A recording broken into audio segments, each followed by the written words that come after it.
town torn apart by murder. A battle of good versus evil.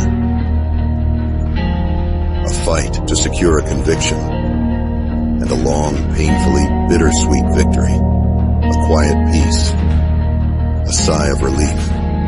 But amidst the silence that followed, a 130-year sentence.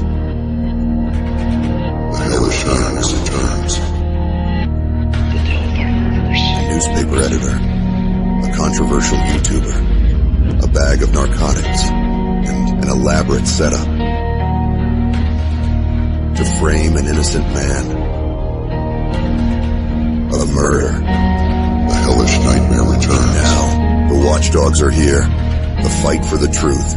And the lie you're never going to believe. Find out what happened. The moment when the scandal that destroyed a small-town newspaper was finally uncovered with the alleged arrest of the Delphi murder suspect. This is not Richard Allen, the infamous bridge guy. Oh no, this is his potential accomplice, and he is not sitting behind bars tonight. Find out right here in a True Crime Network Films exclusive. This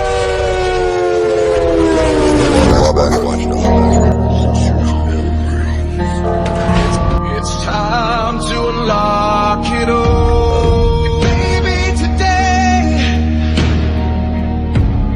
it may be tomorrow. Unlock the mystery, the story untold, the pain they've left behind, and the answers we're about to find are the nightmares in my mind.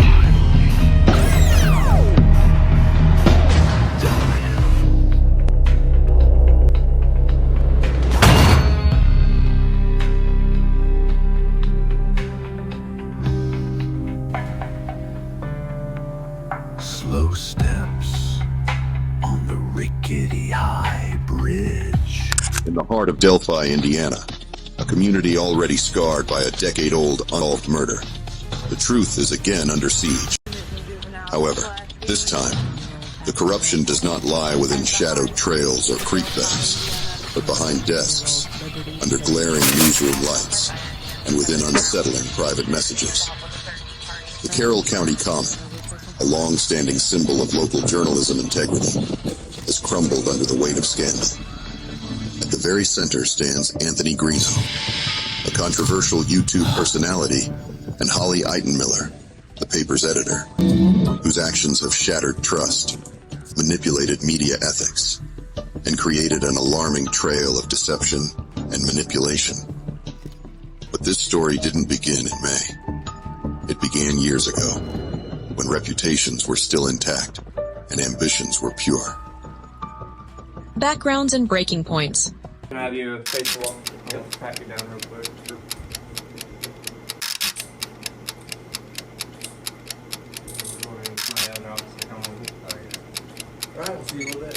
Holly Eitenmiller was once considered a rising figure in small-town Indiana journalism. Known for her biting sarcasm and unfiltered takes, Holly worked for several regional publications before landing a role at the Carroll County Comet. Her social media following included colleagues, county officials, and even family members of victims in the Delphi murders. Though often erratic, her commentary was tolerated, if not encouraged, particularly when she posted viral content about controversial local issues. But her journalistic reputation took a sharp turn when she began openly stating that Richard Allen, the man charged in the Delphi murders, was innocent. Richard Allen is a scapegoat. Law enforcement is too afraid to admit they have the wrong guy. She told a colleague in early 2025. While some respected her boldness, others began questioning her motives. Her personal life often spilled into her work. Substance use, blurred professional boundaries, and sexually charged messages to coworkers, including her now infamous Elmer's glue comment. I'm about to strip and rub Elmer's glue all over my body and eat crayons. Meanwhile, Don Hurd, the publisher of Hoosier Media Group, maintained a reputation as a silent, behind-the-scenes power broker. He owned multiple newspapers across Indiana and was known for one thing: staying out of the spotlight. But his silence turned to scandal when Eaton Miller claimed she had to sleep with him to secure employment for others. I had to have sex with Don Hurd to even get him to entertain the idea of bringing Anthony on. These claims rocked the already unstable newsroom environment. Anthony Greeno, by contrast, built his reputation on camera and in courtrooms. A former bail enforcement agent turned investigative journalist, Greeno became a known name in Indiana true crime circles. Through True Crime Investigates, he covered high-profile cases, including the Delphi murders, and was often seen at press conferences and public hearings at the crime scene, and conducted interviews with law enforcement. Greeno's move to Delphi in early 2025 came after what seemed like a legitimate offer from the Comet. He was promised the title of government correspondent, was training to take over as the editor of the newspaper, the organization's highest position. He had full studio support and editorial influence. He brought in a blogger, of Wabash Watchdog, Jimmie Clayton Jr., a fellow media creator and AI-savvy researcher. Together, they intended to help modernize the Comet and restore journalistic credibility.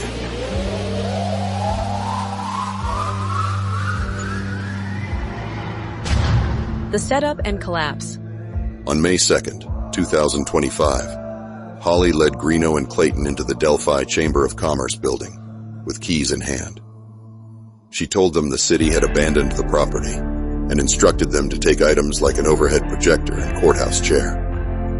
The next day, she told them she'd officially removed other staff, calling them bonnet-wearing nuts, and was bringing in real journalists. In November 2024, Holly gave other items to another YouTube personality named Jennifer Marvin from Wisconsin. The Wisconsin YouTuber spoke with Delphi police on May 14, 2025, and provided screenshots of her conversation with Holly about Greeno. I thought he was lying. Holly made it look like Greeno was lying. By May 7th, she had removed her live-in boyfriend and made room for Greeno and Clayton. What began as hospitality quickly turned into psychological warfare. It was later revealed that Eaton Miller called police and had her boyfriend removed under similar circumstances, using law enforcement as a weapon to gain control over others while appearing to be the innocent victim to law enforcement.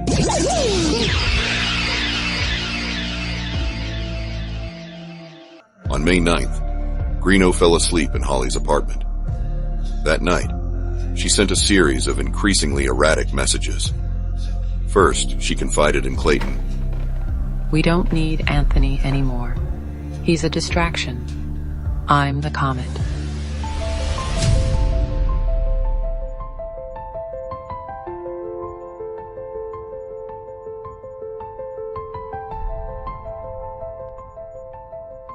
Later that night, she sent Greeno the infamous Elmer's glue message. The following morning, she allegedly planted cannabis near Greeno's sleeping area and called the police. By May 11th, 2025, Greeno was detained, and Clayton was interrogated about whose marijuana it was, if they had ever tried to burglarize a building known to have kept the evidence related to the case against convicted murderer Richard Allen, and Delphi murder theories. Holly forwarded YouTube videos from Greeno critics to police. She claimed his hat resembled the infamous bridge guy, according to Clayton's affidavit. She said she questioned Anthony all night and got evidence he was the bridge guy or was with the bridge guy. She took photos, got evidence he was the bridge guy. Greeno provided Amazon transactions and receipts that showed the hat was purchased as a prop for an actor playing bridge guy in Canada in May 2024, during the early stages of filming the new docuseries Murder on the Monon, a new true crime documentary series based on the Delphi murders that follows the nearly decades-long case in parallel to Greeno's personal life and investigations he conducted through social media, a series airing on the True Crime Network in July 2025. The messages and mental unraveling.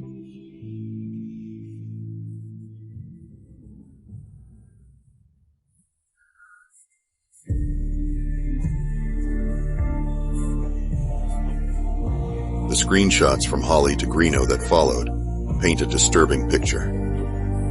Happy slutty, yet still nice newspaper editor, chased around by horny publisher.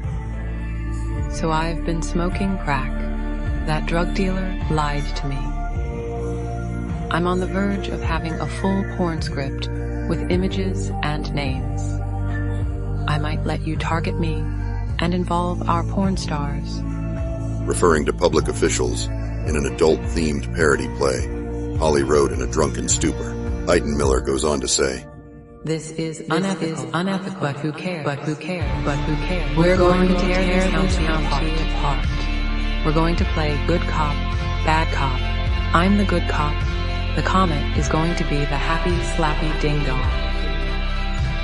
This wasn't journalism. It was sabotage. The demand for justice. On May 23, 2025, Greeno and Clayton filed a civil demand against Don Hurd and Hoosier Media Group, requesting $250,000 each in damages, employment fulfillment, full newsroom equipment delivery, restitution for emergency relocation, housing, and professional losses. Deadline for resolution, June 7th, 2025. Who is telling the truth? Holly Eiten Miller insists that Greeno manipulated her fabricated working for the Comet, and that she feared for her safety. Greeno and Clayton, however, have presented sworn affidavits, screenshots, financial transactions, and recordings. Indiana State Police Lieutenant Jerry Holman and Delphi Police Sergeant Colin Deckard investigated the incident, said to Greeno in an interview room. She's got some serious mental illness if she thinks you're a bridge guy.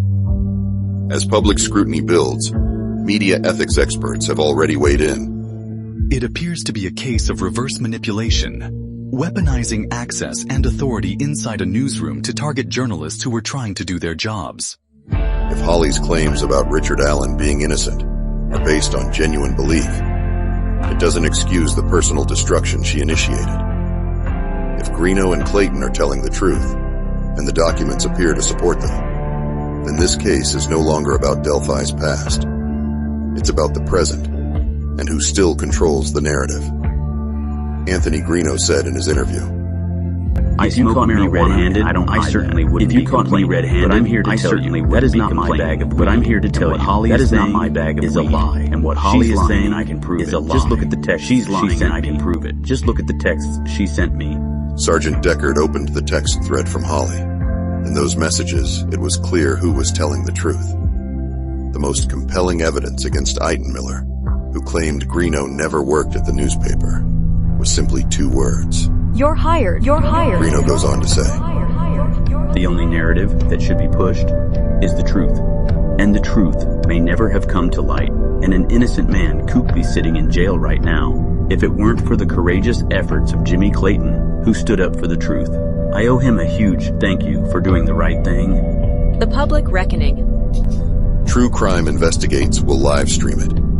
Exhibits, affidavits, screenshots, and media packets will be distributed via email to those interested. Media and/or public officials wishing to attend should RSVP via email at the contact listed. The event will not just expose the truth, it may force a reckoning in Carroll County for Delphi journalism. Conclusion. Delphi has long been plagued by secrets, but few expected the rot to come from the newsroom itself. Law enforcement, Jimmie, Holly, Don, Anthony, each played a role in what happened, but only one side brought receipts. Contact for media inquiries. Anthony Greeno, 360-821-4975. Jimmie Clayton Jr., 616-416-9118. Email truecrimeinvestigatesofficial@gmail.com. Judgment's coming near. The truth buried deep, but I'll bring it to light. So just remember, the next time you think about committing a crime, those of us here at the Wabash Watchdog, we are watching. Right here. On the Wabash Watchdog.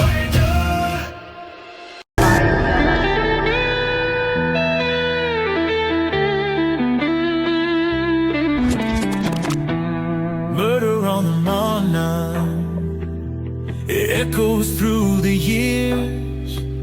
The past comes back to haunt me as the truth appears.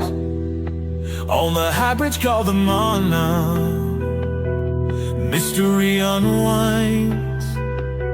Is justice blind as the past intertwines? Murder on the Monarch, murder on the Monarch. The stories remembered forever, a community left without answers. Just wants to know what went on that sad day when there was murder on the Monarch. Each step we take, memories awake. A tragic end, for goodness sake. Voices whisper through the trees in the heartland where shadows seek. We stand on the edge of knowing, with every cold wind blowing. After years of lies and deceit, we seek justice, won't accept defeat. Through the darkness, the truth we fight to bring to light what's hidden from sight. No more secrets, no more fear. The path to justice is finally clear. Murder on the Monarch, it echoes through the years. The past comes back to haunt me as the truth appears. On the high bridge called the Monarch, mystery unwinds. Is justice blind as the past intertwines? Alright, Dean Johnson, if they would have arrested me for the Delphi murders, my ass would be right in front of the camera going, "Hey bitch, I didn't fucking do it." But instead, he's going in there going, "Look at me, I'm all feeble. Oh my God, dude, look at me, I'm like 5'2". I couldn't have done it, everybody. It was Odinist. Look at me, I'm such a little, tiny little dude. I mean, I couldn't have done it. come on now. That's what they got this dude doing? If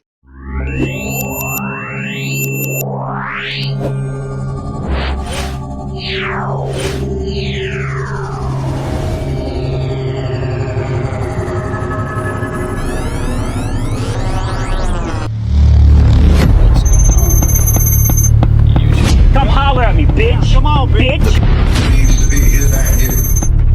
I don't think Mr. Allen had anything to do with this. I'm Anthony Greeno. Here's the thing. I don't like prosecuting ridiculous. We're out there potentially walking a moose. If I don't find this dude, who's it gonna be next? I backed in 100% on this jury trial against Richard Allen because this time they are right.